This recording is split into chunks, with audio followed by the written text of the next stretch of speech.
Starlink বাংলাদেশে তাদের নিজের পছন্দ মতো ডিস্ট্রিবিউটর নিয়োগ দিবে এবং তাদের মাধ্যমেই কাস্টমার সার্ভিস দিবে বলে আমি মনে করি।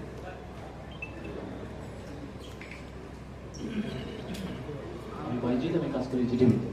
আমার প্রশ্নটা হচ্ছে এখানে স্টার্টিংয়ের যে প্যাকেজগুলি আমরা জানি যে এটা অনেক প্রাইস হাই, তো সেক্ষেত্রে বাংলাদেশের অবস্থার প্রেক্ষাপটে আমাদের এটা কোনো কাস্টমাইজ প্যাকেজ করার বা সরকারি কোনো প্রস্তাবনা আছে?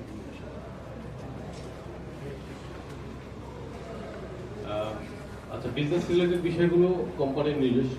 তো এখানে আমরা যেটা রিজিয়নাল যে স্টাডিটা দেখতে পাচ্ছি যে রিসেন্টলি শ্রীলঙ্কায় স্টারলিংক লঞ্চ করেছে এবং আমরা মনে করি যে শ্রীলঙ্কার প্রাইসের তুলনায় বাংলাদেশের প্রাইস অনেক কম। তো সেটা আপনারাও স্টাডি করে দেখতে পারেন। এখানে আমরা যেটা বলতে যাচ্ছি যে স্টারলিংকের ইউজ কেসগুলো সামনের দিনে ডেভেলপ হবে। আমরা কিভাবে এটা রিমোট কমিউনিটিতে, আমাদের দ্বীপগুলোতে,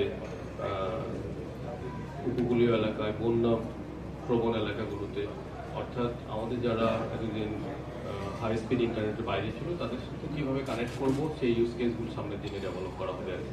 এবং সেইভাবে ভবিষ্যতে প্রাইসিং ফ্লেক্সিবিলিটি আসবে। তবে রিজনাল প্রাইসের দিক থেকে আমরা দেখতে পাচ্ছি যে আসলে শ্রীলঙ্কার তুলনায় আমাদের প্রাইস অনেক কম। আমার নাম হামিদুর রহমান, আমি জার্মানি থেকে আছি। আমি একটা বিষয় জানতে চাচ্ছিলাম যে স্টারলিংকের এখন পর্যন্ত বাংলাদেশের গ্রাহক কত?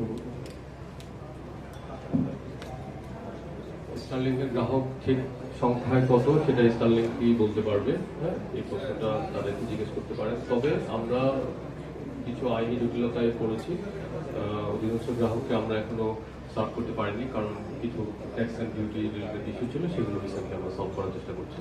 সো ফলে অ্যাকচুয়াল নাম্বারটা সামনের দিনে অবশ্যই আমরা কমিউনিকেট করবো, বিটিএস এর মাধ্যমে আমরা কমিউনিকেট করতে পারবো।